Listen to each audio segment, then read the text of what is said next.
Hello students.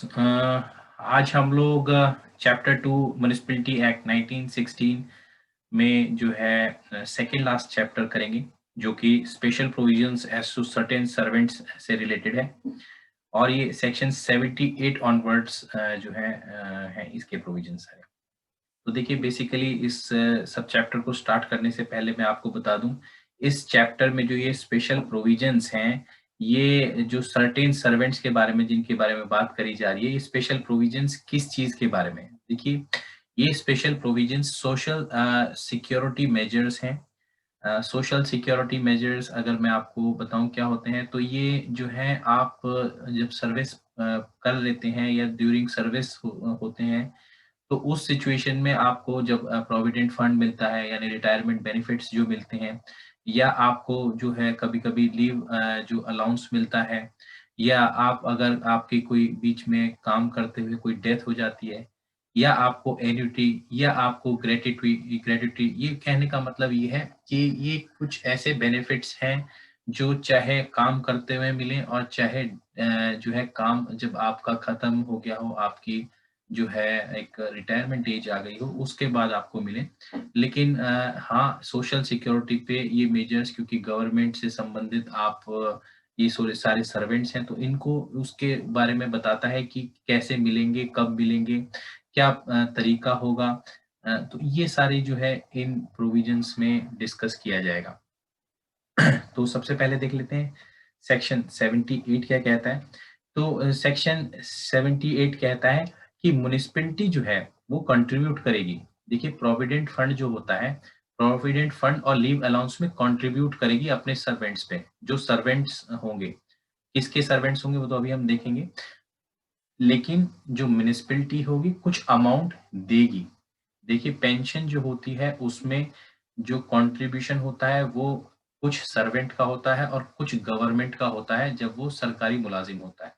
तो यहाँ पे भी ये कह रखा है कि पेंशन में तो जो ये म्युनिसिपैलिटी है कंट्रीब्यूशन करेगी, लेकिन वो क्या लीव अलाउंस में भी कंट्रीब्यूशन कुछ ना कुछ पैसे जो है उसमें अपनी तरफ से डालेगी। कब डालेगी, कौन से सर्वेंट्स के लिए डालेगी? वो उन सर्वेंट्स को जो जो म्युनिसिपैलिटी ने दिए हैं, लिए हैं किससे? गवर्नमेंट से। ट्रांसफर होके गवर्नमेंट से जो आए हैं म्युनिसिपैलिटी के पास, तो उनकी सर्विसेज लेंट यानी ली गई हैं, या उनको ट्रांसफर किया है गवर्नमेंट ने। ठीक है, ट्रांसफर कैसे किया है?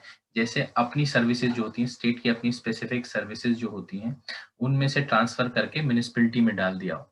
कैसे डाल दिया हो? देखिए, दोनों की सर्विसेज अलग अलग होती हैं, दोनों एक इंडिपेंडेंट गवर्नमेंट है। तो ब्रॉडली ये कॉन्सेप्ट रखी गई थी कि इंडिपेंडेंट सर्विस हुआ करेगी दोनों गवर्नमेंट में, लेकिन काफी हद तक हम देखते हैं स्टेट गवर्नमेंट की इसमें इंटरफेरेंस रहती है। तो जो सर्विसेज गवर्नमेंट ने म्युनिसिपैलिटी को दी हैं, उसमें कंट्रीब्यूट करेगी म्युनिसिपैलिटी उनकी पेंशन और लीव अलाउंस में। ऐसे ही कुछ सर्विसेज जो म्युनिसिपैलिटी ने गवर्नमेंट को दी हैं, ठीक है, उनमें भी जो है वो जो है कंट्रीब्यूशन करेगी पेंशन में और उसके लीव अलाउंस में। थोड़ी अजीब सी बात है कि देखिए, म्युनिसिपैलिटी ने गवर्नमेंट को दे दी लेकिन फिर भी कंट्रीब्यूशन कर दी, लेकिन होता है, ऐसा होता है।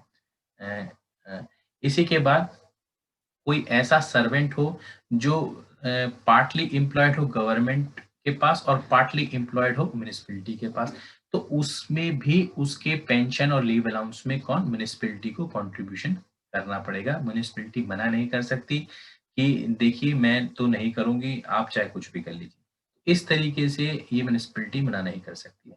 ठीक है, इन कंट्रीब्यूशन कितना करेगी, मतलब क्या एक्सटेंट होगा, वो जो है यहाँ पे सब क्लॉज 2 में बता रखा है कि उतना होगा जितना प्रिस्क्राइब्ड किया जाएगा जनरल रूल्स, जो भी कुछ इसके बारे में रूल्स बने होंगे या कोई स्पेसिफिक ऑर्डर जो गवर्नमेंट ने बताए होंगे, उतना किया जाएगा। ये इस एक्सटेंट तक, इस हद तक जो है म्युनिसिपैलिटी कंट्रीब्यूट करने के लिए जिम्मेदार होगी, ये ऑब्लिगेशन होगी उसकी।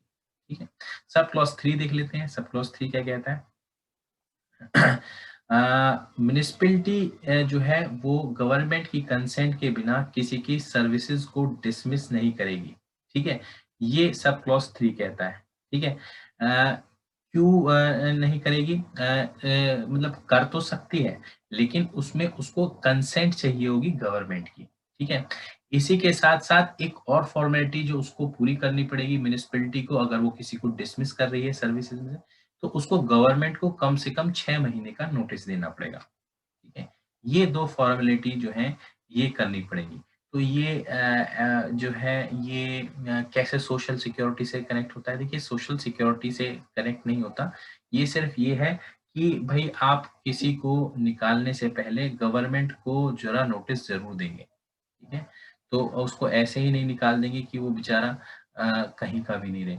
तो गवर्नमेंट उन चीज़ों को कंसिडर करेगी कि भई ये निकालना इसका सही है, इसको सही निकाला गया है, गलत निकाला गया है और बहुत सारी चीज़ें और उसके सोशल सिक्योरिटी में भी क्या है इसका, कितना पैसा बनता है, कितनी लायबिलिटी होगी, ज़्यादा देना पड़ेगा, कम देना होगा। बहुत सारे जो है डिसीज़न लेने पड़ते हैं फाइनेंस डिपार्टमेंट को। तो वो सब यहाँ पे उन चीज़ों को देखते हुए देंगे। बहरहाल प्रोसीजर ये है कि 6 महीने का नोटिस देना पड़ेगा गवर्नमेंट को और कंसेंट लेनी पड़ेगी गवर्नमेंट से, तभी म्युनिसिपैलिटी इन लोगों को डिसमिस कर सकती है सर्विसेज़ से। यहाँ पर जो बात करी गई है गवर्नमेंट वर्ड यूज़ किया कर रखा है।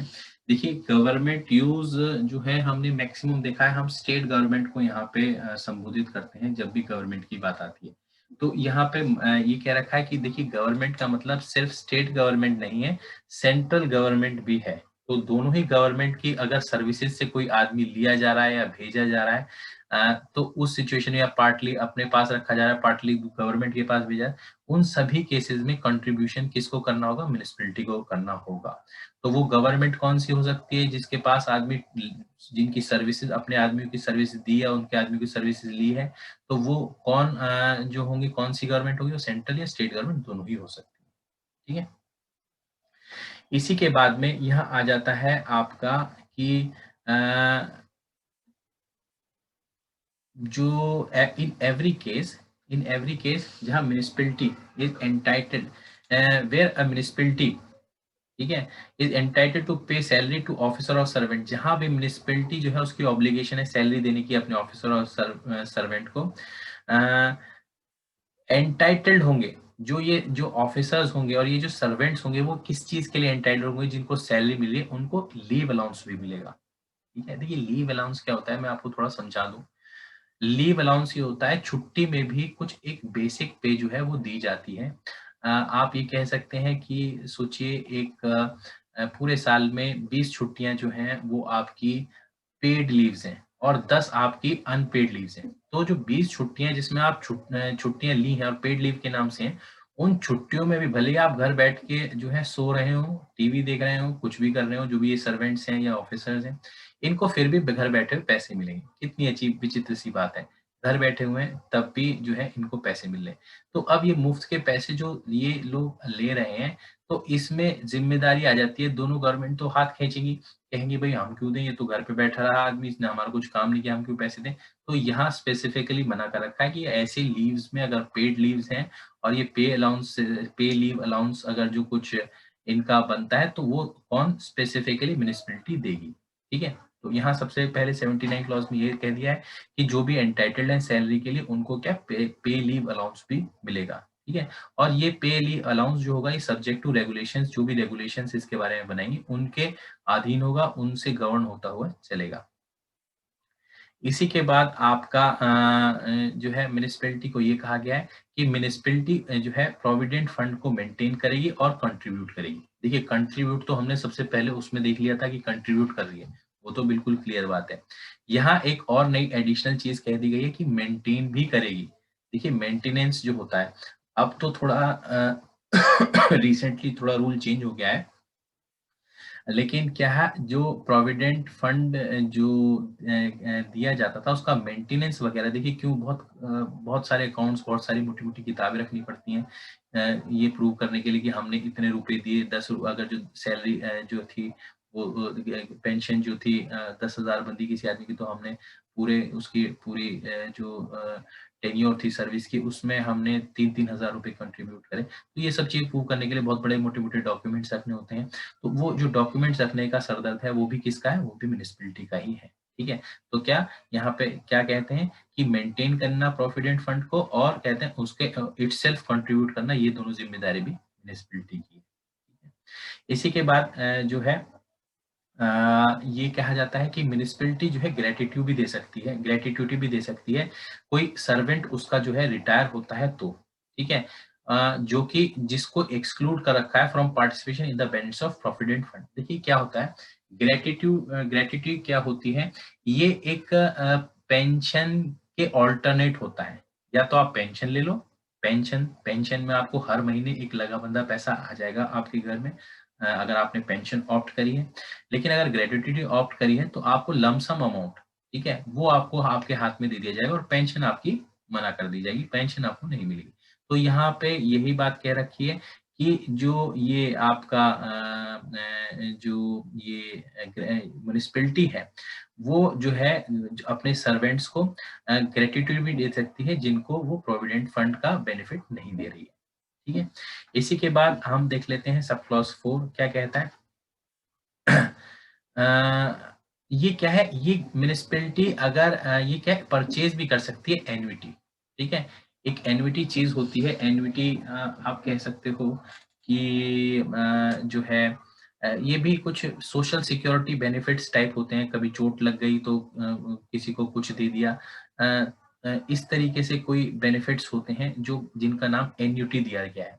तो ये जो एन्युटी है, ये भी जो है परचेज कर सकती है म्युनिसिपैलिटी, परचेज कर सकती है, लेकिन इसमें प्रीवियस सैंक्शन स्टेट गवर्नमेंट की जरूरी होगी, ठीक है।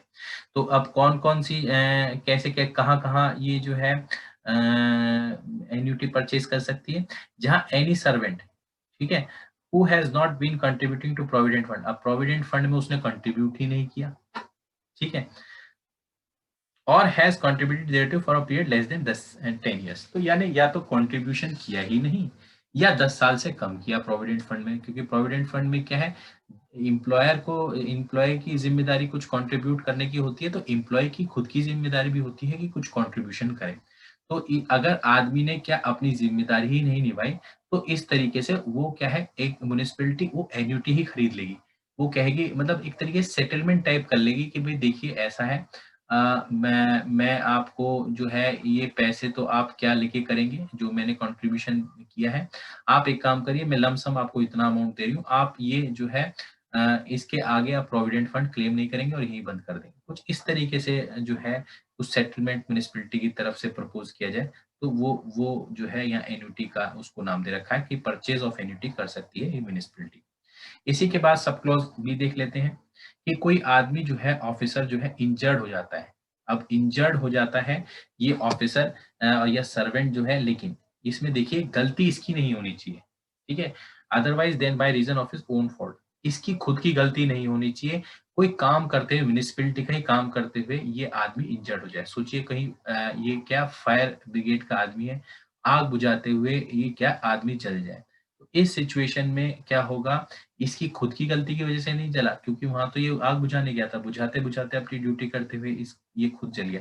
तो उस सिचुएशन में क्या हुआ, इसकी डेथ हो गई, ठीक है? या इसकी डेथ हो गई या इसको इंजरी हो गई, ये जल गया या इसकी डेथ हो गई। तो इसकी फैमिली और ऑफिसर जो ये आदमी मरा है उसकी फैमिली को उसकी फैमिली को एक एक डील दे सकती है, एक ऑफर दे सकती है, कहिए देखिए मैं आपके जितने भी ये हैं, ये सब आप लमसम ले लीजिए और ये सारे जितने भी क्लेम्स हैं इनको सेटल कर लीजिए। आप कोई भी क्लेम रेज़ नहीं करेंगे और एक एन्युटी हम आपकी एक एन्युटी परचेज़ कर लेते हैं। तो इस तरीके से कुछ जो है ये प्रपोज़ल दिया जा सकता है। तो इन 2 ही केस में क्या है, एन्युटी इन्हीं सिर्फ़ 2 केस में दी जाएगी और किसी में नहीं दी जाएगी। इसी के बाद सब क्लॉज़ 5 देख लेते हैं, क्या कहता है? इसी में जो है एक कंपेंसेशन अलाउंस की बात करेगी। देखिए, जो सब क्लॉज़ 4 में बी में कहने का मतलब जो आदमी फायर ब्रिगेड का था, वो आग बुझाते हुए वो क्या उसको इंजरी हो गई या वो क्या मर गया। तो यहाँ पे क्या है, एन्युटी परचेज़ करने की जगह आप जो है म्युनिसिपैलिटी जो है क्या कर सकती है, एक कंपेंसेशन अलाउंस दे सकती है इस एन्युटी परचेज़ के एफर्ज़ में। कहने का मतलब दोनों ऑप्शन है, या तो एन्युटी परचेज़ कर ले म्युनिसिपैलिटी, या दूसरा ऑप्शन क्या है, वो जो है कंपेंसेट अलाउंस दे दे। इसको, ये जो आदमी मरा है इसकी फैमिली को, जो भी ऑफिसर या सर्वेंट मरा है उसकी फैमिली को। तो ये इस तरीके से भी जो है म्युनिसिपैलिटी कर सकती है और सोशल सिक्योरिटी इस तरीके से भी दे सकती है। तो यहाँ तक अगर हमने देखा तो हमने कितने तरीके की सोशल सिक्योरिटी देखी हमने, जैसे हमने देखा प्रोविडेंट फंड देखा, ठीक है, लीव पे अलाउंस देखा, ठीक है, इसी के बाद हमने ग्रेट्युटी देखी, ठीक है, इसी के बाद हमने परचेज ऑफ एन्युटी देखी, ठीक है, इसी के बाद हमने जो है आपका कम ये जो है आपका कंपेंसेट अलाउंस देखा, ठीक है। तो ये हमने इस तरीके की कुछ चीज़ें देखी जो हमने सोशल सिक्योरिटी के जो मेथड्स होते हैं वो ऊपर हमने सारे देखे। इसी के बाद हम सेक्शन 80 पे आते हैं। जो सेक्शन 80 है वो किसकी बात करता है? वो ये कहता है कि ये जो सेक्शन 79 है, ठीक है? ये सेक्शन 79 ये क्या है? Subject to conditions that the municipality shall not without special sanction और special grant state government grant to any officer और servant his family pension annuity gratuity greater than its amount. देखिए क्या है यहाँ पे लिखा हुआ है, देखिए ये 79 क्लॉज के तहत ये जो भी बेनिफिट दिए गए हैं, देखिए दो ही बेनिफिट दिए गए हैं ब्रॉडली। कौन से? एक तो परचेज ऑफ एन्युटी और कंपेशनेट अलाउंस, यही दो चीजें दी गई हैं जो ऊपर 79 क्लॉज में दी गई। तो इसमें ये कह रखा है कि भाई जो ये है ये किसके अधीन होगा? ये कंडीशंस उन कंडीशंस के अधीन होगा जो आपके जो आपके इस रिगार्डिंग में गवर्नमेंट ने बनाई, उनके अधीन होगा, ठीक है? और इनमें स्पेशल सैंक्शन तो गवर्नमेंट की लेनी ही पड़ेगी, ये तो बहुत ज़रूरी है, और तभी आपको जो है पेंशन एन्युटी मिलेगी।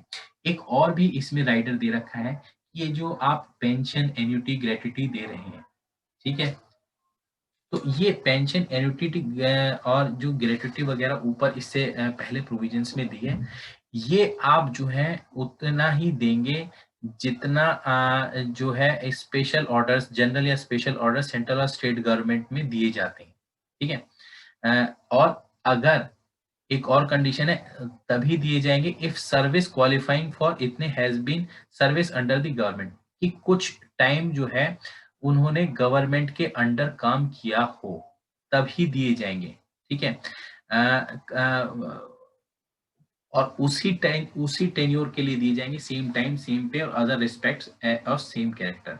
तो मोटे तौर पे अगर हम ये देखें कि जैसा कि सेंट्रल और स्टेट गवर्नमेंट के रेगुलेशंस होते हैं इन ग्रेट्युटी के रिगार्डिंग्स या एन्युटी या पेंशन्स के रिगार्डिंग, एक तो उनके हिसाब से ही चलेगी ये म्युनिसिपैलिटी, उनसे ज्यादा नहीं देगी कभी भी। देखिए ज्यादा कैसे दे सकती है भाई? सेंट्रल और स्टेट गवर्नमेंट तो उनके पास तो बहुत बड़े बड़े फाइनेंसेस हैं, तो उनसे ज़्यादा म्युनिसिपैलिटी क्या, उसके तो जो रेवेन्यू रिसोर्सेज है वो तो है ही बहुत कम, उनसे ज़्यादा तो दे ही नहीं सकती। और एक गलत हुई एक ऐसा स्टैंडर्ड सेट नहीं कर सकती जिससे स्टेट गवर्नमेंट या सेंट्रल गवर्नमेंट को कहीं ना कहीं प्रॉब्लम है आए। क्यों? म्युनिसिपैलिटी अगर बहुत ज़्यादा सैलरी इनकी बहुत ज़्यादा पेंशन एन्युटी ग्रेट्युटी दे देगी इन लोगों को, तो सेंट्रल और स्टेट गवर्नमेंट के एम्प्लॉयज जो हैं वो भी इस तरीके की डिमांड करने लगे। तो ये क्या है इन क्रक्स, आपको जो ये सारी पेंशन एन्युटी ग्रेट्युटी हैं ये एज पर गवर्नमेंट रेगुलेशंस और उनकी सैंक्शन के बाद ही दी जाएंगी। प्लस ये भी एक कंडीशन है कि कुछ टाइम जिसको ये दी जा रही हैं सोशल सिक्योरिटी बेनिफिट्स जो दिए जा रहे हैं, कुछ टाइम उन्होंने गवर्नमेंट के अंदर काम किया हो और वो क्वालिफाई करते हो इस चीज के लिए कि वो उनको पेंशन एन्युटी ग्रेट्युटी मिले, ठीक है? तो तभी उन लोगों को ये सोशल सिक्योरिटी बेनिफिट्स मिलेंगे, ठीक है? तो यहाँ ये एक अगर हम कंक्लूडिंग रिमार्क दें तो ये क्या है, ये म्युनिसिपैलिटी की पावर्स जो थी ग्रेट्युटी एन्युटी और पेंशन देने की, वो जो है उनको लिमिटेड कर दिया गया है। वो एब्सोल्यूट नहीं है कि जो मन चाहा वो दे दोगे, ऐसा नहीं है। वो जो है आपकी लिमिटेड है और वो क्या है रेगुलेटेड होती हैं किससे? सेंट्रल या स्टेट गवर्नमेंट के जो भी स्पेशल और जनरल ऑर्डर्स होते हैं उनसे रेगुलेट होती है, उससे बाहर नहीं जा सकती। तो ये सारा का सारा हमने जो चैप्टर पढ़ा, ये special provisions regarding certain servants के बारे में जो पढ़ा, वो क्या है और कुछ नहीं, सिर्फ सोशल सिक्योरिटी मेजर से ही पूरा का पूरा रिलेटेड है। तो हम आज यहीं पे कंक्लूड करते हैं। नेक्स्ट टाइम हम पढ़ेंगे liability of members officers and servant. तो आज के लिए थैंक यू और हैव अ नाइस डे।